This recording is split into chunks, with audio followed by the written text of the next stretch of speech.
Good morning, beautiful people of the internet, and welcome once more to the Sunday special live. For those who haven't read Adam's Sunday supplement, we're about to hit the keynotes on that. But let me tell you, this was a no-holds-barred approach to a couple of subjects which have been making the rounds on social media at the moment. So make sure that you're listening in, got yourself a cup of tea or coffee or hot chocolate, whatever your poison is. We'll kick off with that. But as always, we are joined by the lovely Helen, Chorley, the enigmatic Piotr, Rusinek, and the foul-mouthed Jay Howard. So let's get this party started. Adam, kick it off.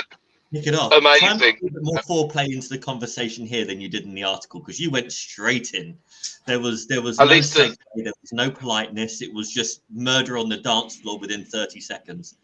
Bang. Yeah, I'm not going to kill the groove though with this one. So it's fair to say that there's a fair bit of press at the moment and a lot of chatter. And as usual, I get myself frustrated, like I do. And all the chat is around schemes that have been put together for landlords incorporating their portfolios.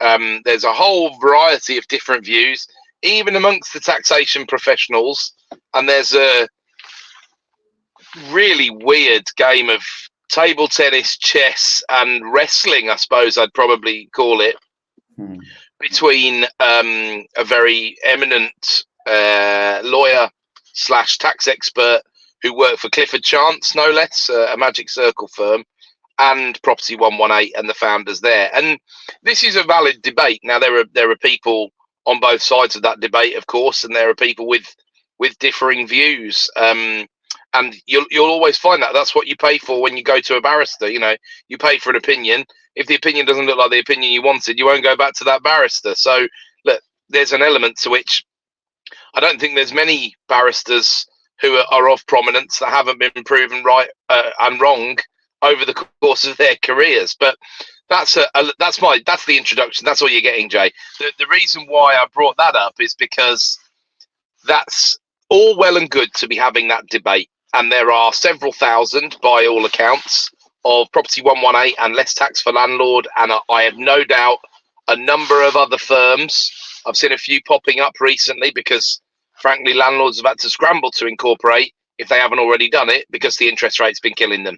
And a lot of these personal name landlords are on pre-2008 mortgages, which means they were on variable rates. So a huge rise in popularity, and anyone named Thomas, Richard or Harry seems to be able to open a tax consultancy, blah, blah, blah, firm. So that's a good debate, and that debate needs to be had. My overall feeling on that is that you shouldn't throw the baby out with the bathwater, and it's not Section 162 incorporation relief that causes any particular problems. It's all the other stuff that goes along with it, and the clever or shaky bits of advice that go with it. But a business partner of mine this week had an email from a stamp duty expert company. And this is a company that had been incorporated on about Tuesday. No, not really, but it was only incorporated in February 2023 and was promising years of experience doing this stuff and backed by X, Y, and Z. Now, you know me, I like a bit of due diligence, especially on Companies House.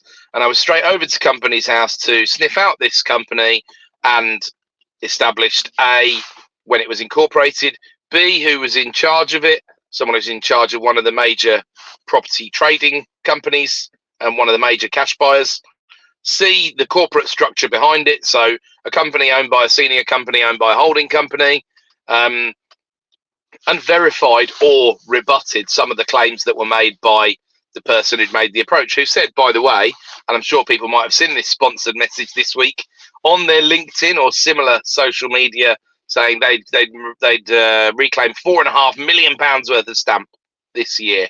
So fantastic, and good news for them because they charge 25% plus VAT. So we know that their turnover must be £1.125 million plus plenty of VAT remitted. Super. I also, within the last 2 weeks, have seen a message forwarded on from a client of mine who had a message from our friend saying, "Did you know any property you've ever done a refurb on, you can get your money back on the stamp duty?" And I was pretty horrified that I hadn't seen this major change in the legislation, which of course had never happened. And what's being referred to here is this case Bewdley, where something needed demolishing, and therefore the payment of the additional dwelling supplement seemed a bit ridiculous, and HMRC decided to take this all the way and lost, of course, because the judge really ruling that one of the main reasons for it being an additional dwelling would be that it would be habitable. And therefore, this is where this concept of uninhabitability has come from. And the less scrupulous you are, I remember being asked at the time whether that meant if you could exchanged and completed, and between exchange and completion, you took out the kitchen and the bathroom, would that qualify for stamp relief if you were going to refurb it? Now, there's two reasons why not. One, obviously, if it looks like a duck and it walks like a duck and it quacks like a duck, it's a duck. That's openly fraudulent, and the only reason for doing it is to evade tax, not to avoid it. But secondly, a more boring technical point, when you exchange on a property, if you take the keys and start doing anything, that's what's called substantial performance of the contract, and therefore stamp is already due. So before you touch that kitchen to rip it out, legally you'd have been liable for the stamp duty. Now look, wasn't born yesterday or even on Tuesday like this company was incorporated, and I know that things go on, and the tax legislation isn't necessarily a full reflection of reality, but it's important to know what to do and what not to do, and then it's ultimately your decision as to how you run your business. I would argue that if you have to break the law, you haven't really got a business unless you're Pablo Escobar, in which case we actually had a bit of a conversation about the stamp duty on uninhabitable properties, because Safe shared with us HMRC manual about those things where what's classed as uninhabitable, and basically it like even if the property's got no roof, doesn't mean it's inhabitable. There's like several things that you need to take into consideration. And like the only kind of could also be affected by radioactive substances. That's uninhabitable.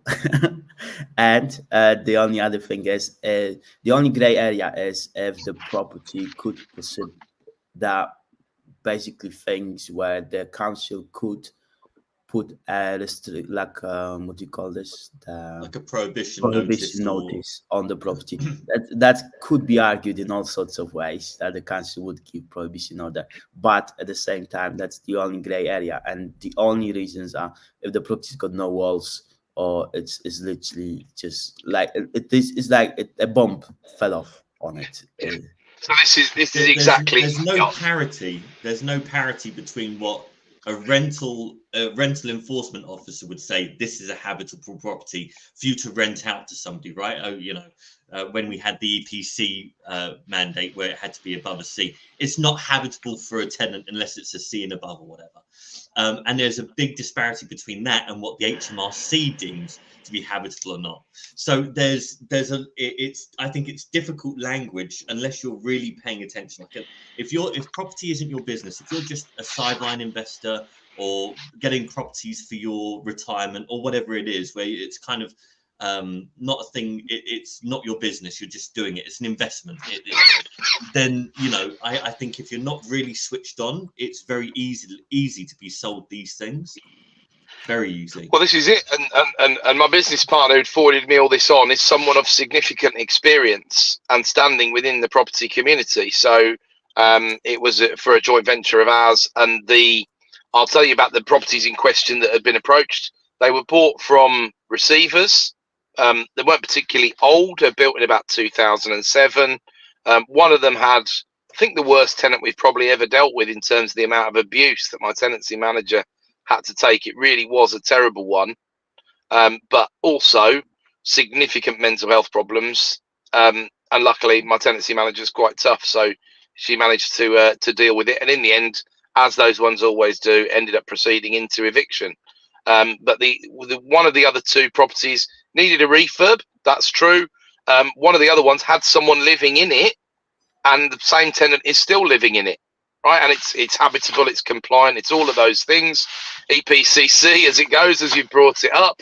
But no worries, he could get stamp back on all three. No problem at all. He's going to get stamp back on the whole transaction. I didn't even bother to ask what the mechanics of that were going to look like. But this is the problem. So it's important for us here to just dwell on how does and it is a scam, right? I'm going to use the word very, very openly. How does this scam work? Because this is a scam, right? It's just couched in different terms. How does it work? Well, it takes advantage of the fact that HMRC have a tendency to pay out reclaims first and ask questions later. And in many ways, that's some due to the volume of work that HMRC have on reclaims. And HMRC, of all government departments, works the most like a business, right? If you're being investigated, the investigator's got to put a case together as to why they're spending their time, effort and resources on you. And this is why, if you're being investigated, there's a lot of motivation to get some money from you one way or another. And what you guys have just said is exactly right, in that there are legal arguments to be had. What does the word uninhabitable mean to, for example, a prohibition order is pretty serious. It's a pretty serious thing. We've only ever had to deal with one prohibition order in spite of all the problem properties we've ever bought. I would say we probably should have had about 20 prohibition orders. And I'm not saying because we don't look after the portfolio. I'm saying when we buy a property with a significant problem, we have engaged with environmental health officers before, and they have elected not to serve prohibition orders. Why?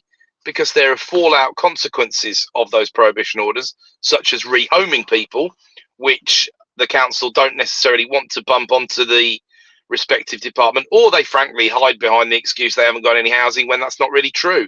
They just really don't want to do the work, is my slightly more cynical take on that. But what we're seeing at the moment, apart from anything else, is a massive rise in enforcement.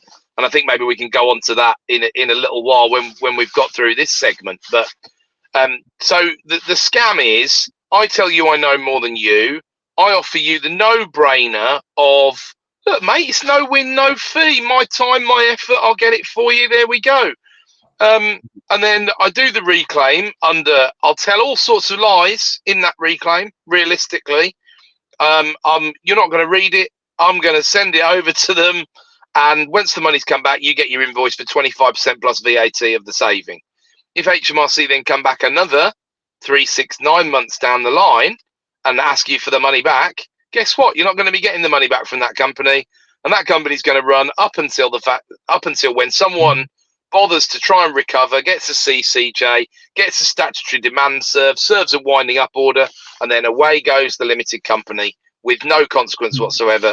And the profits have been sucked upwards in the group to the ultimate beneficial owner. And that is the scam, right? So HMRC... That's only part of that. That's only part of the problem, because that's the scam from that limited company. But the person responsible for the stamp duty, number one, they have to pay the stamp duty, including the 25% that was taken off. Plus, they have to pay a penalty that probably far exceeds the stamp duty that would be payable. So, and interest. Don't forget the interest as well. So yeah, they're on they're on the hook for all of that. So that's the way that it works. And do HMRC do this somewhat deliberately sometimes so they can see who wants to push the envelope and come after them? I don't know. I think it's genuine from HMRC just not having the resources, to be honest with you. But I'd be interested to hear what anybody with some tax qualifications, apart from anything else, thinks about that if they're listening to us today. So that's the process at the moment. There is much more pushback going on. HMRC are knocking back uninhabitability claims. Of course, some people will be trying to submit them themselves, because there will be various, again, unscrupulous property trainers who are going around at the moment telling people to do all of this. And this is a scratch on the surface of a world of stamp duty which is getting to be absolutely rife with fraud, because, again, I've been made aware of certain property traders who are getting vendors to sign agreements saying that there was a chain of properties that broke down, and there's a relief in the stamp duty for chain breaks, which I put a link to in the supplement today. So if there's a chain break, for saving the chain, your reward as a property trading firm is not to pay the SDLT. And this is, I think there's about 34 various reliefs that can be claimed, and about 5 or 6 by property trading companies. Another famous one is probate. Once these scammers have realised that a little bit of knowledge is a clever thing, the rules around probate, again, are quite clear. You've got to spend less than 20k on the refurb, or 5% of the value of the property, the lower of the two, and it's for property traders only. But I've seen people claiming they can get probate SDLT back for people who are going to hold the property and rent it out. I mean, this is just straightforwardly not true. And that's why I use the word scam. And that's why I got on my soapbox this week about, as Jay said, perhaps drove the truck through the middle a little too aggressively to start us off. But that is just fundamentally not right. So I'll just briefly now, after that soapbox rant, summarise the other bits from the supplement today. Inflation, Sunak's target looks like it's in one of his 7 bins that he's stopping people from having with his net zero scrapping, because he's supposed to halve inflation by the end of the year. And that, by my calculation, takes us to about 5.2%, and we're still at 6.7. So October will drop a fair bit.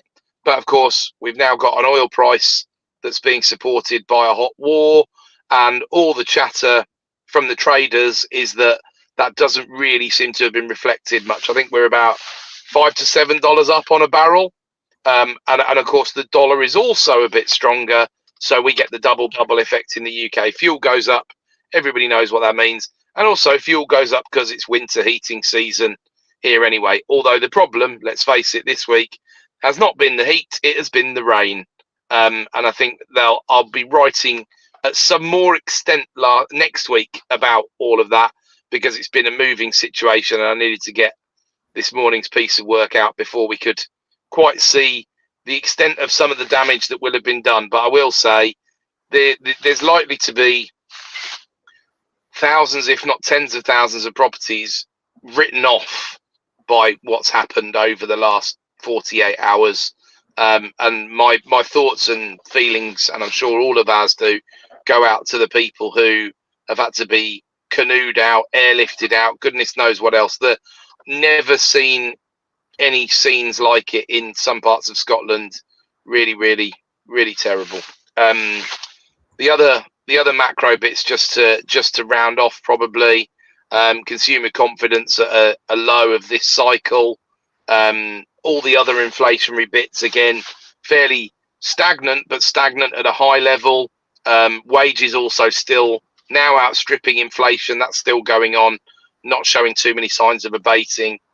All of this, and also what's going on in the US, which, if anybody doesn't know, is effectively that the US economy, in spite of all the face of all the efforts to pretty much crush it by the Federal Reserve, is still pressing on, is growing at a reasonable level, and the conventional wisdom is they might not be done with all of their interest rate rises yet, and they're at 5.5, not 5.25. They've hit 8% on their 30-year mortgage rate, which is big, and is going to be stopping people from moving around without a shadow of a doubt. US median house prices are down about 8% this year, but to put that into context, they were up 46% by the end of last year over the duration of the pandemic. So much more pronounced than what we saw in the UK, even though in the UK we've had higher wage rises and higher inflation as a rule. So a lot of overseas markets make the UK market look fairly calm, actually, and it puts into backdrop probably what we've seen. And I did make a joke because the FT were now finally telling us what's happened to the housing market in real terms, and I was, oh good, someone must have been reading the supplement, because obviously I've been talking about that for months and months. But it's about time someone in the press did put that argument, that very valid argument, forward. It was good to see. And the FT's number was 13.7% down in real terms, which doesn't feel particularly out of kilter with all of the things that have happened over the past few years. Again, what's missing from that analysis is to go back and do that analysis over the last 4 years, because they've been very eventful, but also the last 10 years and the last 30 years. And that's a piece of work that I did do several months ago that I referred to in last week's supplement as well. But that probably rounds us off, or back round to some of the points raised in terms of where to be cautious. So my title today was beware companies bearing gifts, because these free tax reclaims are absolutely and definitely not gifts. And I think the biggest thing that people really need to think about is this is a pretty good test for HMRC. You know, they use a system that raises a number of flags, and there will be gigantic flags, such as you put in a VAT reclaim for 100 grand when you've never done a VAT reclaim before. If you were silly enough to try something like that and it was fraudulent, that's bound to get investigated. But in reality, there's lots and lots of differing factors that raise little flags, and if there's a number of little flags, they're gonna look into you.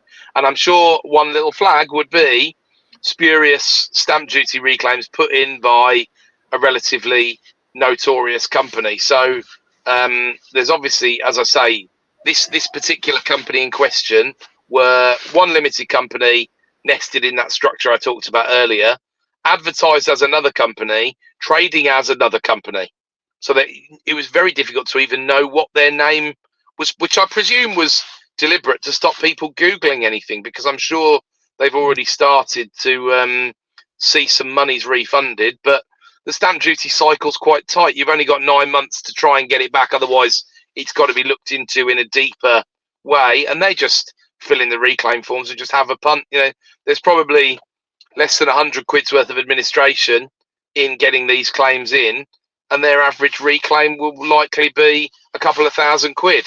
So extremely profitable if your moral compass doesn't face true north anymore, realistically. And that's probably, it's a sign of the times, I think, because people's margins are squeezed and cost of living is bitten. And certainly in the past 12 months, you know, there's less money coming out, and that money buys less in terms of landlording in general. And what we referred to earlier, what I'm hearing around the country is local authority enforcement has also gone to a different level. So I've said for a long time, stop legislating and start enforcing, because what we all want as the people who do try to be compliant and good landlords is the local authority to enforce against this stuff and get rid of the bad landlords. But of course, it's an incredible time to pick an aggressive enforcement approach because of the amount of pressure there is on rental stock.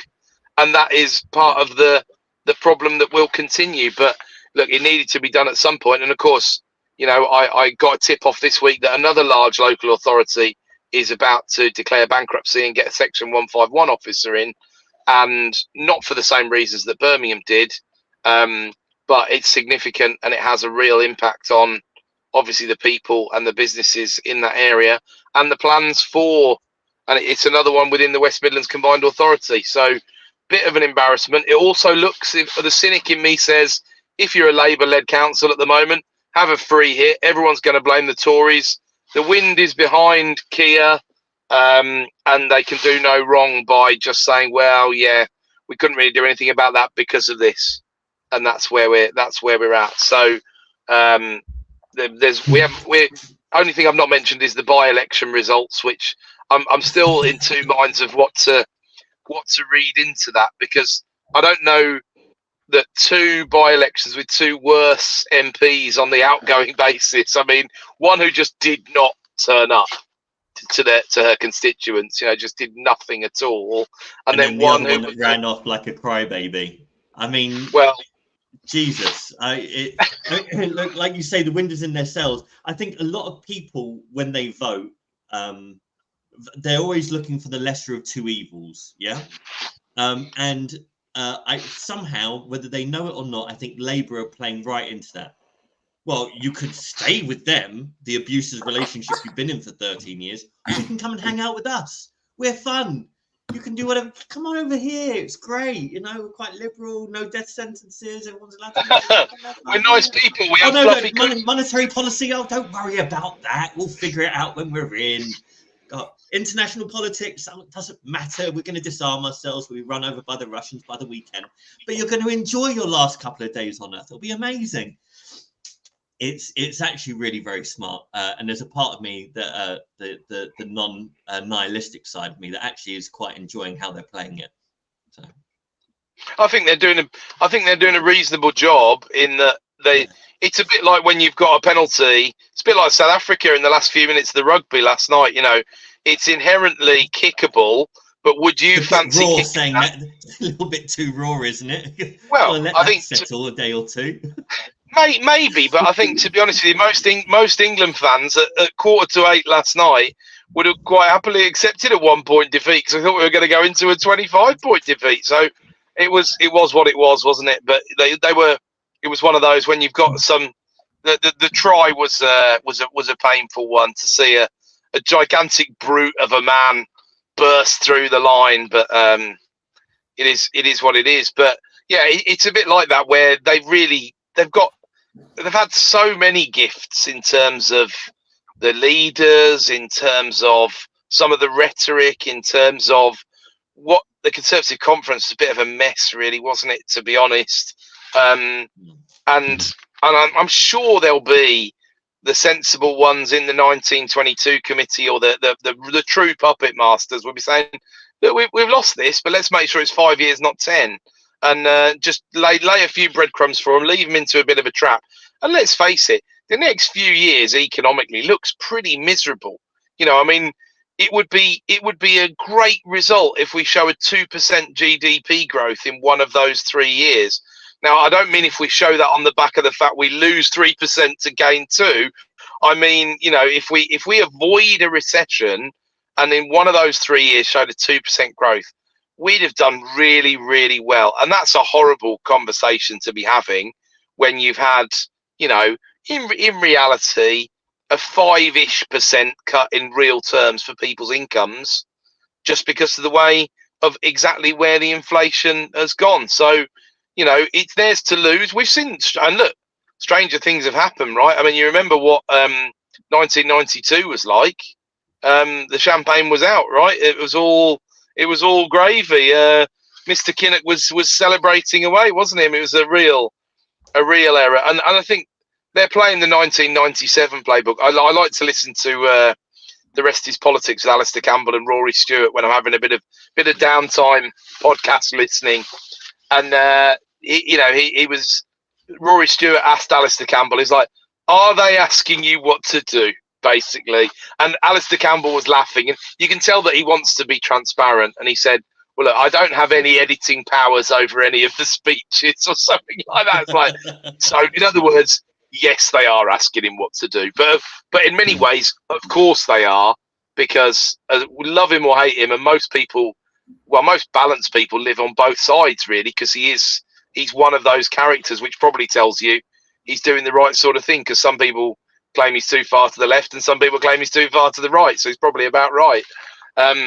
But they've not had anyone to lace his and Mandelson's boots. I mean, from an ability perspective, not necessarily from a humanity perspective, but from an ability perspective for 25 years.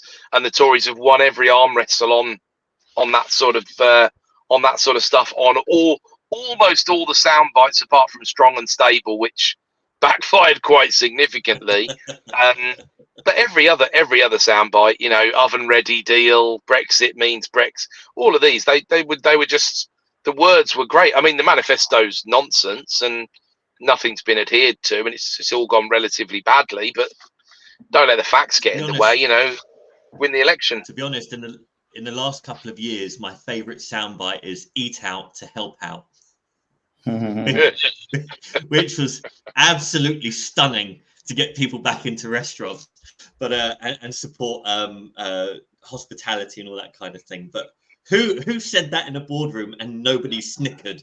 Nobody must have thought, oh shit, I don't think we can call it that. But yeah, that was absolutely gold. That was pure joy. I just kept saying it every time we were going to a restaurant. Do you want to shall we eat out to help out and then head out?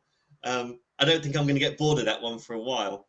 Even if we take out the fact that, yeah.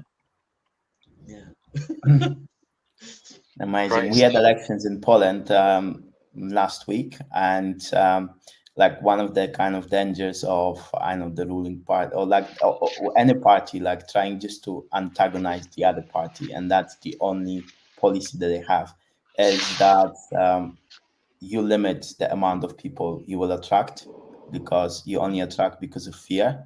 And actually, the party that was winning, and they had TV, they had everything, they had institutions in Poland helping them out, but still, they kind of won the election, but they lost the election because the coalition, the very broad coalition of parties, just clapped together and they will form the government because they've got the most members of the parliament.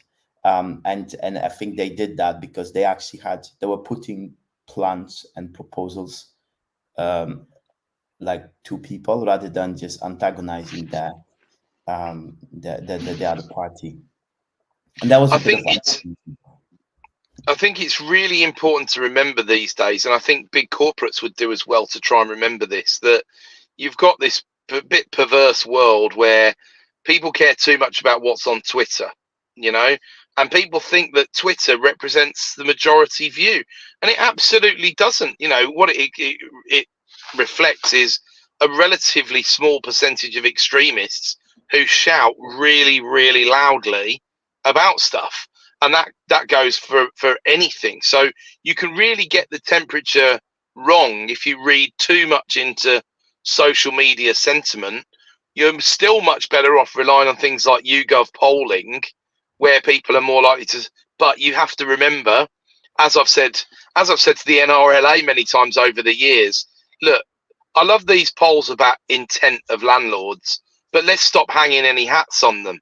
You know, let's just talk about what people are doing and this is why, in the ideal world, you'd have yesterday's data would be ready for analysis today, and there'd be a supplement every day, wouldn't there?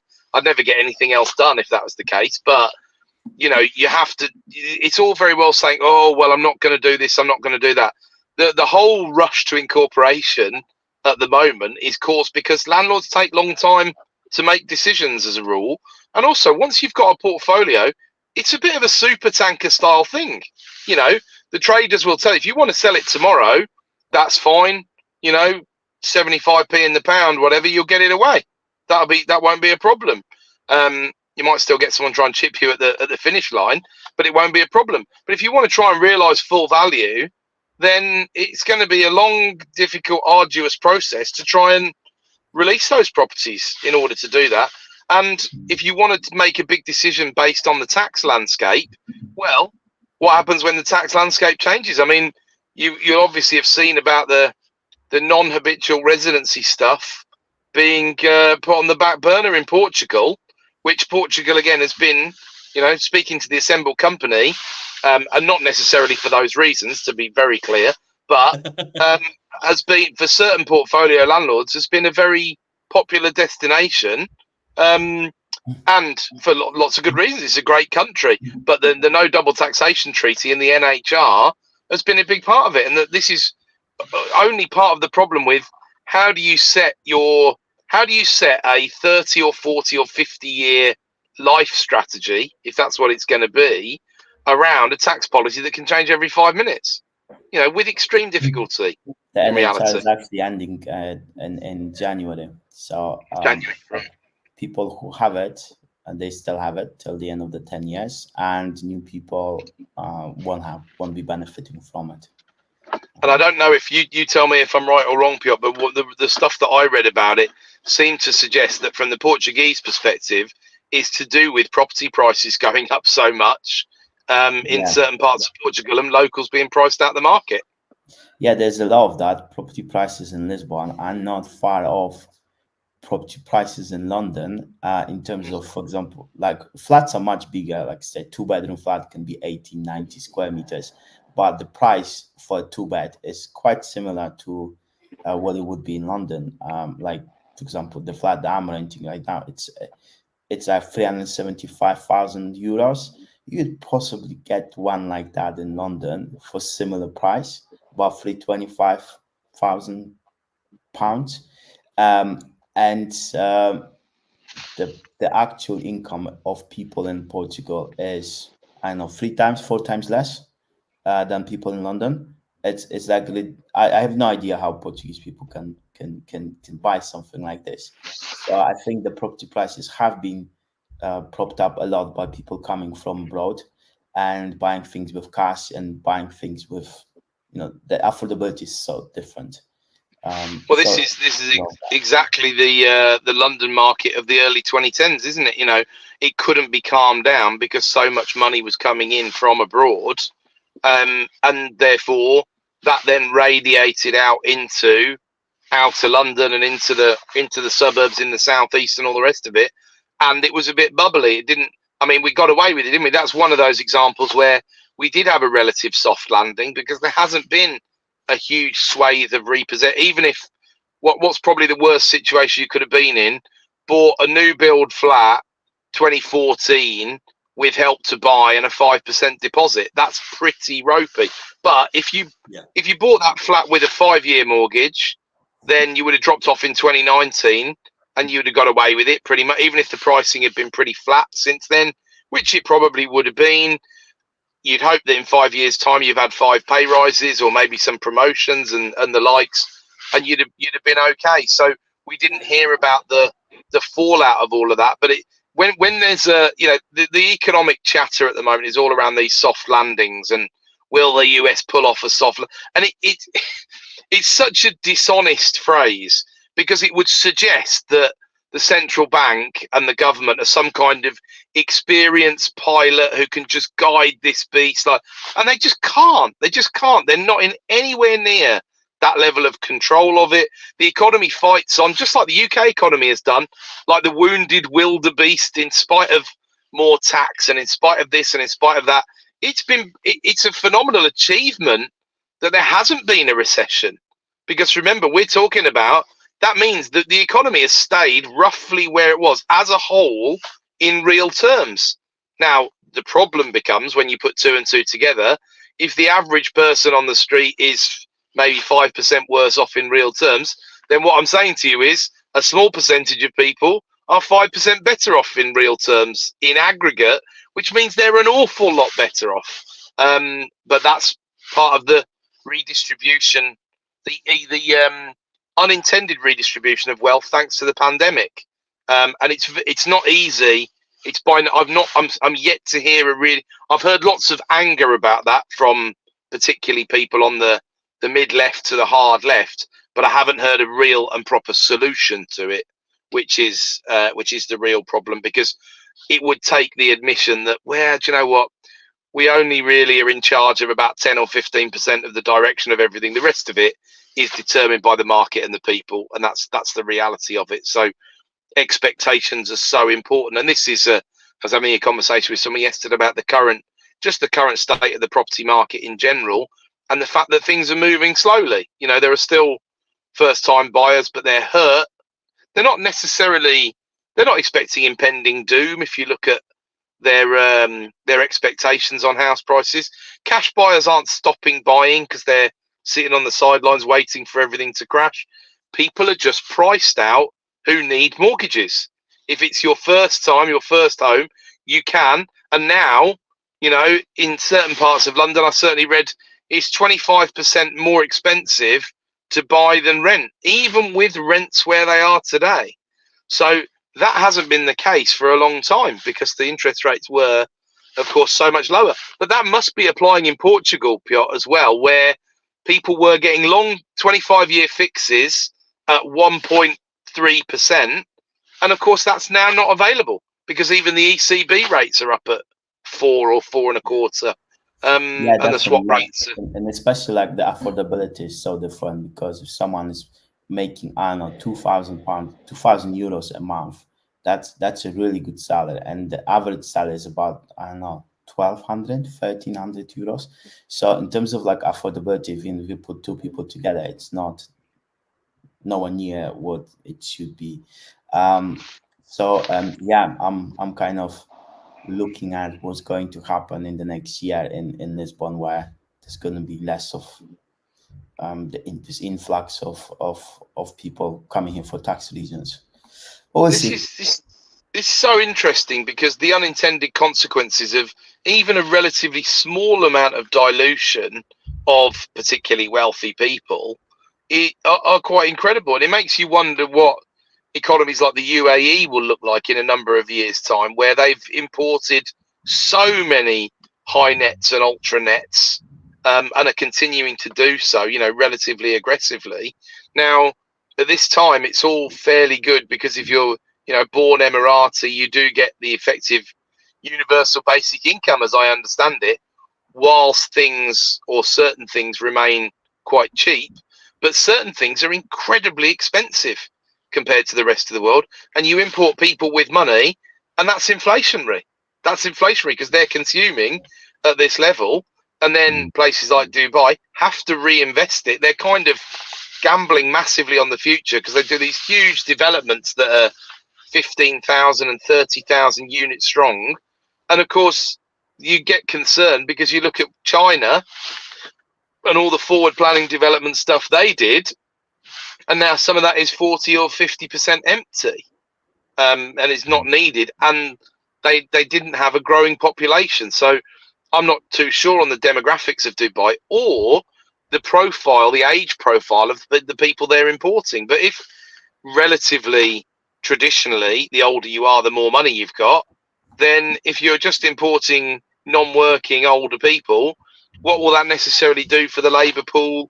What will that do to wage inflation? What will that do to all of those things? Because even in an authoritarian society, the market still has a significant role to play, especially if you are basing yourself on a capitalist economy on the fiscal side of things, on the financial side of things.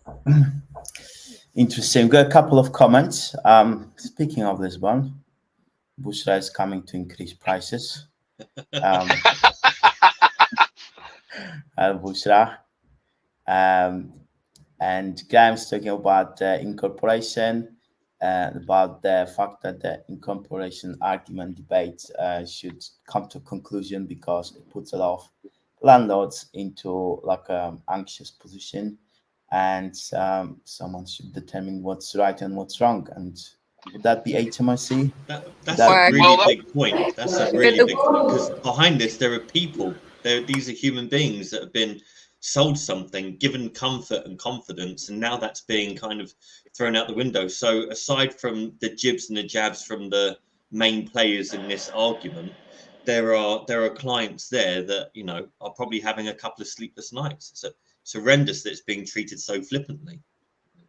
What did you want to say, Helen? Yeah, I think the use of the word professional, that needs to be in quotations. Just because you've paid for something, I mean, let's go with that definition of professional.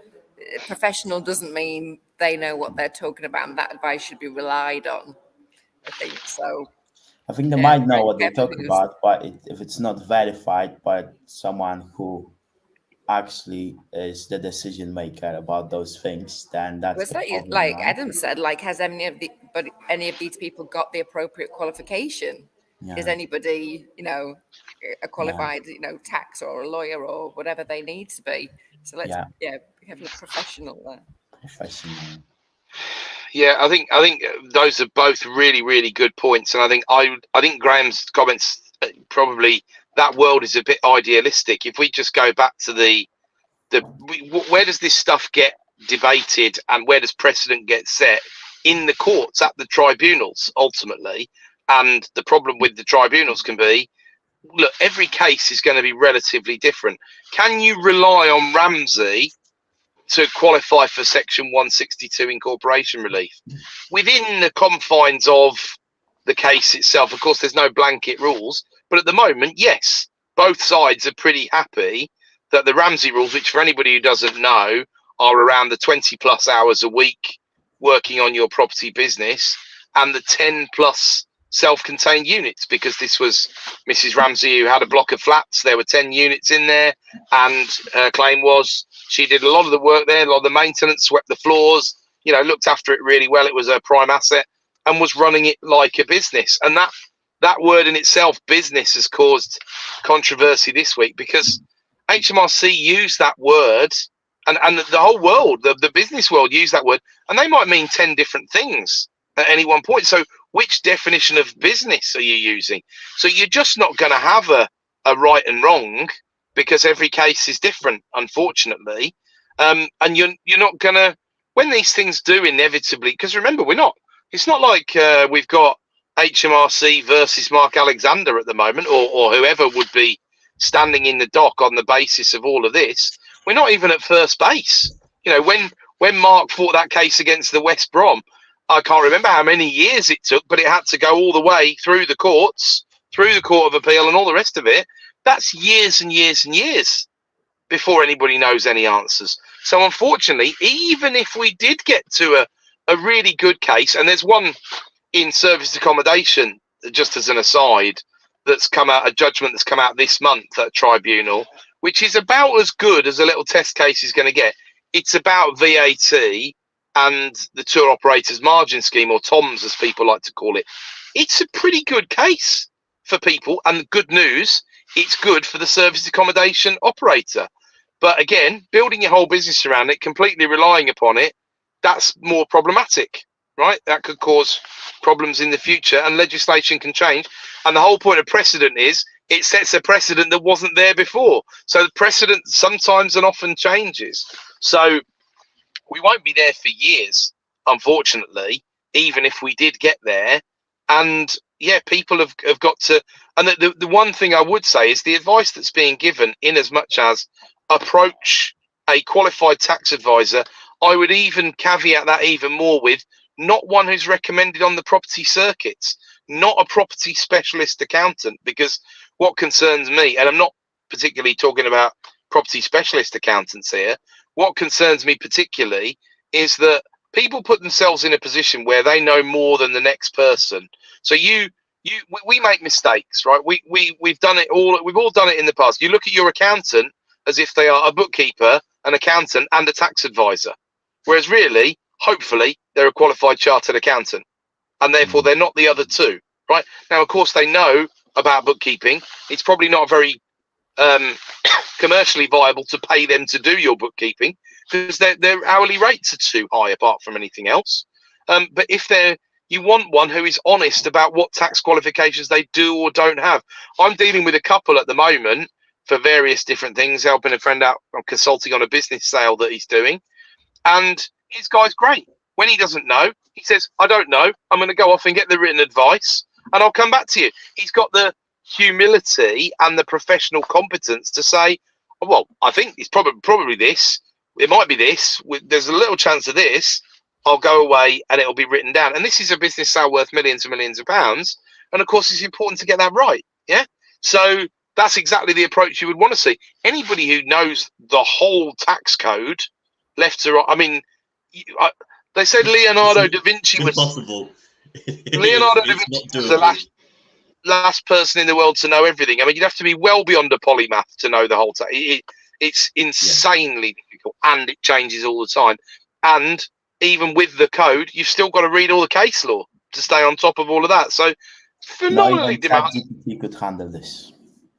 And ChatGPT is a fabulous example of a tool that tries to make out it knows the answer all the time, and frankly makes stuff up to fill in at a level that's quite dangerous sometimes. And this is the old, the machine is magnificent, and it will augment what people do for a living for the next however many years before Skynet take over and we have to get John Connor out of cryogenic or whatever, right? But in seriousness, it's a wonderful thing, but only when used in the right way. And it still suffers from garbage in, garbage out. And ChatGPT is it's typical sort of nerd heaven stuff where, people want to know the answer, so we'll tell them the answer, even if we're not really sure it's the answer. Because it's phenomenal having these things that can scrape billions of data points off the internet. But let's remember, who was it who said, don't believe everything you read on the internet? I think it was Thomas Edison, wasn't it? Is that the famous quote? Exactly. Yeah, probably. Yeah, why not? Exactly. Another good comment from Henry. Not actually some comments, more question. Rumors of crash in office market in the USA.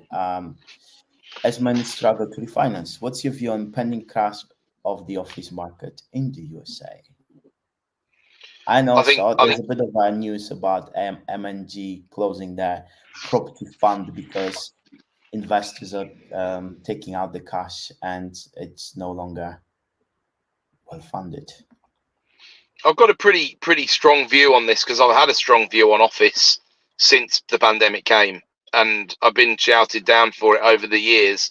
But unfortunately, it looks like it's probably going to have some element of truth to it, and that is that ultimately, you know, pandemic showed that working from home was viable, even though there wasn't really a plan to do it en masse. There are lots of businesses that want the people back in the office, and there are lots of workers who want to be in the office as well, because if it's a good culture and a healthy environment, that's a good thing. Alternatively, if it's a killer environment because it's kill or be killed, because it's a trading desk or something like that, again, you might need and want people in the office. You know, you need growth happens when you're outside your comfort zone. Yeah, that's the way that Goldman's would look at it, or someone like that. But there's a couple of things obviously going on. There's been some major high profile vacations of office space in 2020, or let's go 2019. It was very viable to buy prime office space at 2.5% yields because it represented a 2% premium over the risk-free rate of return, and the forecast for rents for the 10 years that we were coming up to were solid. So you were buying classic commercial property, appreciating rents and all the rest of it. Whereas now the risk-free rate goes from 0.5% to 5.25%, right? Or 5.5% if you use the 3-month bond yield. That's a 5% increase. Office rents go down because not as many people want to rent them, even if it's not a complete disaster in the space. Demand is lower than it was, and the forecast for rents progressing over the next 10 years looks pretty miserable at the moment, because whilst we're creeping back, there's been just like there was in a lot of areas, a 5 or 10 year advancement forward, or maybe even more, in the amount of people working from home. And for many good companies, it's working. You know, some people like it. Some people like a hybrid style arrangement. It makes loads of sense. It makes it, you know, I work a hybrid arrangement myself, even though I've got my own office, because there'll be some days where it's like, right, today, deeper work, need complete focus, don't really want distractions. Right, that's a work from home day. Right, some days, right, we've got lots of decisions to make. We've got things to work out. We've got remortgages happening. We've got this and that. That's an office day, right? And it works well. It works well as a good, with a bit of planning. It works as I'm much more productive, I think it's fair to say, than I was a few years ago because of that arrangement. So companies aren't stupid, and they do what's best for them. But you couldn't have this is part of the problem in the commercial property market, especially in the US. If you had an overnight readjustment based on where commercial yields should be, and this is the same in the UK, then there'd be a giant crash in values, because people who are at 40% loan to value would be over leveraged, you know, and that historically 40% has always been seen as pretty safe in the commercial space. And of course, it's a big broad, which is why Henry's specified office. Office is the one that's in particular trouble, I would argue. But of course, retail is in a long-term declining spiral. And then since we had that bump during the pandemic, all of the benefit of that went to the online retailers, which hurts bricks and mortar even more. And now you're looking at some pretty hefty double-digit yields being available for stuff, which I don't necessarily think is a terrible buy as it goes. Whereas office, I would struggle. Although at the SME level, which obviously we tend to concentrate on, you know, what opportunities does it offer? Well, Comta Resi, of course, and also splitting up larger offices into smaller serviced offices is a pretty decent strategic play at the moment. If you've got car parking, you've got this and that, there's still a want and a need. And even if we do slip into a recession, then there's still likely to be a need for small office space, because people change jobs, they do things, they start out on their own, they retrain, they do all of this. Don't have as much space in their homes as is required for working from home all the time. Well, plus there's a social element of going to an office and doing things together with other people, or even just being outside of home. There's a big positive. I mean, look, companies, especially the bigger they get, the more interested they are.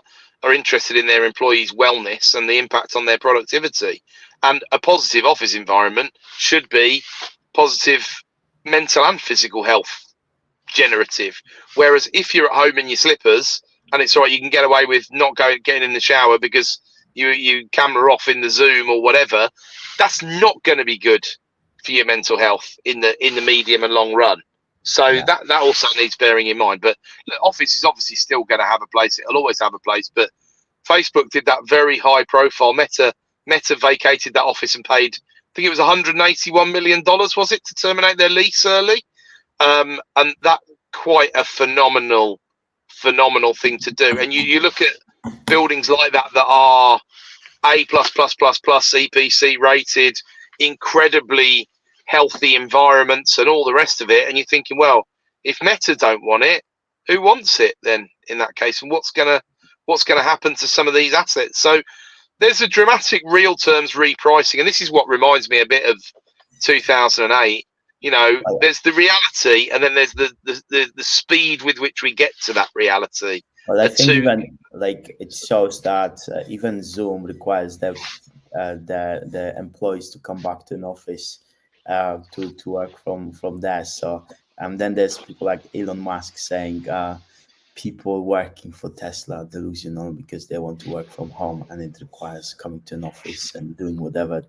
And it's I think there's a lot of pressures to go back to offices and use offices in different, like you say, efficient ways, but still will require offices. And I don't think there will be crash. No, well, I don't know, but I mean, I think the crash is more on the basis of the repricing of the debt than it is necessarily a violent drop in demand. But I think there's also as many people on the more liberal side who are running companies that are saying, well, these are people, they're not resources that you can control. So whilst you've got other companies who are willing to offer hybrid engagements, then there'll be pressure on talent recruitment, which of course there has been pressure on talent recruitment since the pandemic because it's hard to retain people. And it can be a huge, I mean, I remember, you know, 11 or 12 years ago, myself facing a decision about a job where I was offered a salary that was about 60 or 70% more for a job that would have been London based, that would have been occasional US work and some European work, right? And by the time I paid, even in those days of lower tax, unbelievably, by the time I paid the tax and the season ticket on the train or whatever would have been needed, I was no better off. So I only would have done it for the chance of promotion and progression and all the rest of it. And frankly, 11 or 12 years ago, I was already a bit old for chasing all of that. So I opted out and stayed where I was in the Midlands and then moved on from that within a few months' time. Well, lots of big considerations about the offices. I remember this one story which we keep telling over and over about the HSBC headquarters. Yeah, I knew that was going to come up. Canary Wharf. It could not be skipped, eh? That was sold by HSBC to the consortium from, I think, China and a few other kind of big players from there. And it was sold for 1 billion, and HSBC gave 500K. So 500 million bridging loan for the purchase, and then they took out the lease on the building. So they were paying the rent, and then the bridging loan was for 5 years. At the end of the 5 years, the consortium could not refinance the building, and then HSBC took over, repossessed the building, and they basically got the 500K loan back, and then they had the building back, which they were occupying as a tenant anyway. So it was like free money, 500K for 500. Very nice sale and lease back play there. Yeah, very nice. Yeah, they played perfectly into the timing of the market.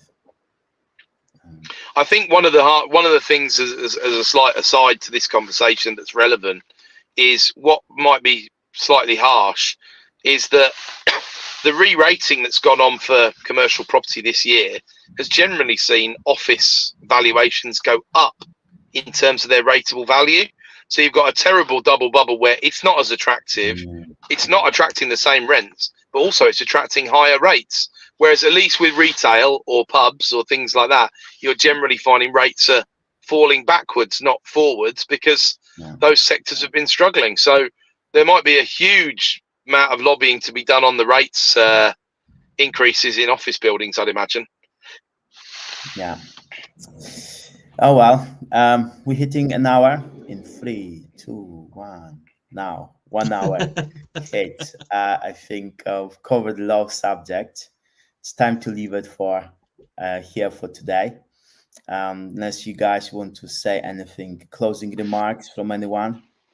I'll just say, for anybody who hasn't seen it yet, the last weekend's live was just absolutely fabulous. We've had some wonderful feedback over the week from people, so thanks to everyone who's shared it, sent messages, and another big thanks to Adele for coming on. And that's all I was going to say in closing. If anybody else wants to add to that, really. Yeah, we really have, from men and women. We've had loads of feedback, just getting on people's radars from, you know, women my age, but younger women, like, actually, I'm going to start looking into this. And men just like, you know, like, wow, I had no idea about all this going on. So no, thank you again, Adele. I'm going to do something later with her, probably on the Property Sisters YouTube later on in the month, because apparently the whole month is menopause awareness, which I didn't realize, but we're going to do a follow-up on it. So I'll put that all over socials, and we'll do it towards the end of the month. So yeah, that was good. Yeah, super insightful, that one, and left me with more questions than I knew to question. I don't know how suitable for a live some of those questions were, or how appropriate the questions were, but it just really made me think. Like, you don't have these dynamics in your mind. I think as a guy, it doesn't kind of prop up. So in that respect, it was kind of really good to be cognizant of that and all of those changes and what it can mean, and try and be supportive of the women around you when they're going through that. I've gone down rabbit holes on, there's so many ways. There's nutrition, there's exercise, there's mental health, there's so many avenues. I have started a new Insta page, Hello Pause it's called. So if anybody wants more information, there's great results. Well, actually, like anything, there's a load of tut out there, but there's some really good people, and I only share the good people's stuff. So if you want more information, follow that. And for the good people. Brilliant. Okay. Fabulous. Thank you. Hitting the pause button until next Sunday. Cool. And we'll be back then. Thank you for listening and comments, and see you next week. Have a great week.